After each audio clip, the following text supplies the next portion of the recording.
नमस्कार। आज हम आपको एक बहुत ही इंटरेस्टिंग कहानी सुनाने जा रहे हैं। ये एक छोटी सी कहानी है और एक पारिवारिक कहानी है जो हमें बहुत कुछ सीख देने वाली है। इस कहानी का नाम है नॉनवेज ससुराल। ये कहानी है आदित्य और साक्षी की, जो एक ही कॉलेज में पढ़ते हैं और एक दूसरे से बहुत प्यार करते हैं, लेकिन उनकी पसंद एक दूसरे से बिल्कुल अलग है। आदित्य और उसका परिवार कट्टर नॉनवेज प्रेमी है, जबकि साक्षी शुद्ध वेजिटेरियन। आदित्य का हर दिन घर में अलग अलग तरह के नॉनवेज व्यंजन खाकर ही पूरा होता है। कभी अंडा करी, कभी चिकन बिरयानी, कभी मटन कोरमा, तो कभी फिश फ्राई। घर में वेजिटेरियन खाना नाम की कोई चीज़ नहीं थी और यह आदित्य के लिए सामान्य सी बात थी। आदित्य की माँ हमेशा कहती, मेरी बहू को तो बढ़िया नॉनवेज बनाना आना चाहिए। मैं चाहती हूँ कि मेरी बहू मेरी पसंद के सारे नॉनवेज व्यंजन बनाए, ताकि मैं किचन से छुटकारा पा सकूं। वहीं आदित्य का भाई अक्षय उसे चिढ़ाते हुए कहता, भैया अगर दिल ऐसी लड़की पर आ गया जो वेजिटेरियन हो तो आप क्या करोगे?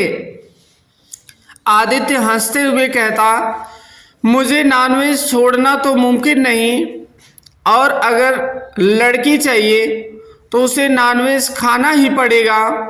लेकिन नियति को कुछ और ही मंजूर था। आदित्य का दिल उस साक्षी पर आ गया जो प्योर वेजिटेरियन थी। वह न सिर्फ नॉनवेज खाना पसंद नहीं करती थी, बल्कि उसकी गंध से भी बचने की कोशिश करती थी। कॉलेज खत्म होने के बाद आदित्य और साक्षी शादी के बारे में सोचने लगते हैं। आदित्य की माँ को जब पता चलता है कि साक्षी वेजिटेरियन है तो वह बेहद नाराज हो जाती हैं। घर में नॉनवेज न बने तो मेरा क्या होगा? यह घर घास फूस खाने वालों के लिए नहीं है। लेकिन आदित्य साक्षी के बिना नहीं रह सकता था। शादी की बात चलने पर आदित्य दोनों परिवारों से झूठ बोल देता है। साक्षी के घर वालों से कहता है कि वह शादी के बाद वेजिटेरियन हो जाएगा, और अपने घर में कहता है कि साक्षी को नॉनवेज खाना और बनाना आता है। शादी के बाद साक्षी जब पहली बार ससुराल आती है तो उसे रसोई में बुलाया जाता है। आदित्य की माँ गर्व से कहती है, बहू आज से यह रसोई तुम्हारी है। आज चिकन ग्रेवी और मटन करी बनाना। साक्षी यह सुनकर हैरान रह जाती है और डरते डरते कहती है, माँ जी मैं नॉनवेज नहीं खाती और न ही बना सकती हूँ। घर में सन्नाटा छा गया। आदित्य की माँ गुस्से में कहती है, आदित्य तुमने मुझसे झूठ क्यों बोला? यह लड़की नॉनवेज नहीं खा सकती। आदित्य सिर झुका लेता है और कहता है कि माँ मुझे डर था कि आप साक्षी को स्वीकार नहीं करेंगी, इसलिए मैंने झूठ बोल दिया। कुछ दिनों तक घर में माहौल तनावपूर्ण रहता है। साक्षी को नॉनवेज की गंध से दिक्कत होती थी, लेकिन वह सबके लिए किचन में रहना सीख जाती है। धीरे धीरे वह अपने लिए अलग बर्तन निकाल लेती है ताकि उसका खाना नॉनवेज से अलग रह सके। एक दिन अक्षय फिर से साक्षी को चिढ़ाता है, भाभी आप ये घास फूस कब तक खाओगी? इतना स्वादिष्ट नॉनवेज बनता है, कभी ट्राई करके देखो। साक्षी मुस्कुरा कर कहती है, भैया जैसा आप सब नॉनवेज के बिना नहीं रह सकते, वैसे ही मैं वेजिटेरियन खाने के बिना नहीं रह सकती। लेकिन मैंने आपसे कभी नॉनवेज छोड़ने को नहीं कहा, तो आप मुझे वेज खाने के लिए क्यों रोकते हैं? इस पर आदित्य की माँ नाराज होकर कहती है, कल से घर में सिर्फ नॉनवेज बनेगा। अगर तुम्हें खाना बनाना है तो वही बनाना पड़ेगा। साची शांत होकर कहती है, ठीक है माँ जी, कल मैं ही खाना बनाऊंगी। अगले दिन जब सब खाने के लिए बैठते हैं तो साची ने पूरी लगन से स्वादिष्ट वेज व्यंजन बनाए। छोले भटूरे, पनीर बटर मसाला, गाजर का हलवा और भी कई व्यंजन हैं।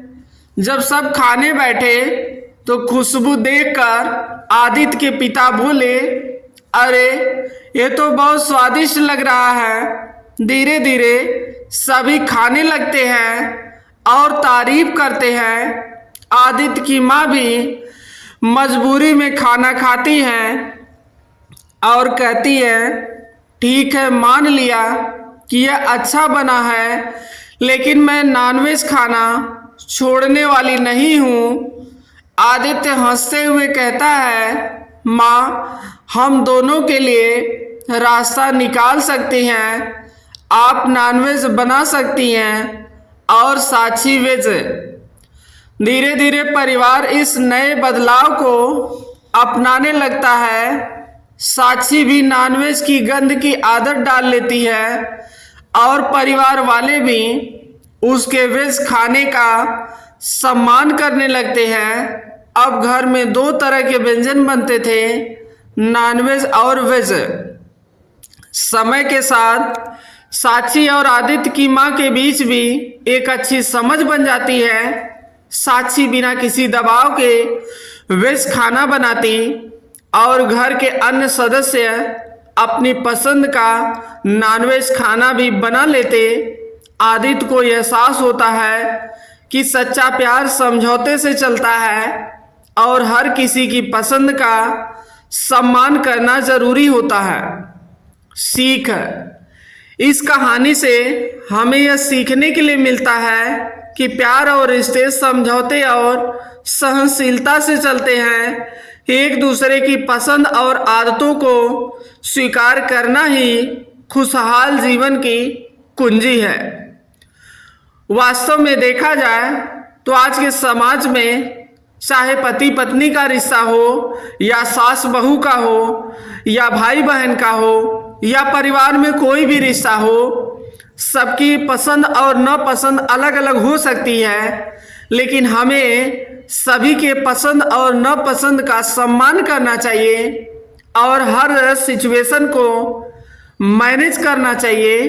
क्योंकि यदि हम मैनेज करेंगे तो जो सिचुएशन है वह आसानी से हम उसे हैंडल कर सकते हैं। जैसा कि इस कहानी से हमें यह सीखने के लिए मिलता है। तो आज के लिए इस कहानी में बस इतना ही। कहानी यदि आपको पसंद आई हो तो आप वीडियो को लाइक करिएगा। चैनल पर पहली बार आए हों तो आप चैनल को सब्सक्राइब करके बेल का आइकन प्रेस करके ऑल पर क्लिक जरूर करें और इस कहानी को ज़्यादा से ज़्यादा लोगों के पास आप शेयर करें। और कोई भी क्वायरी हो, किसी भी प्रकार की यदि आप कहानी सुनना चाहते हैं तो आप कमेंट बॉक्स में उस कहानी का नाम ज़रूर लिखें। तो आज के लिए बस इतना ही। धन्यवाद। भगवान करें कि आपका दिन शुभ हो और आप अपने जीवन में निरंतर तरक्की करें।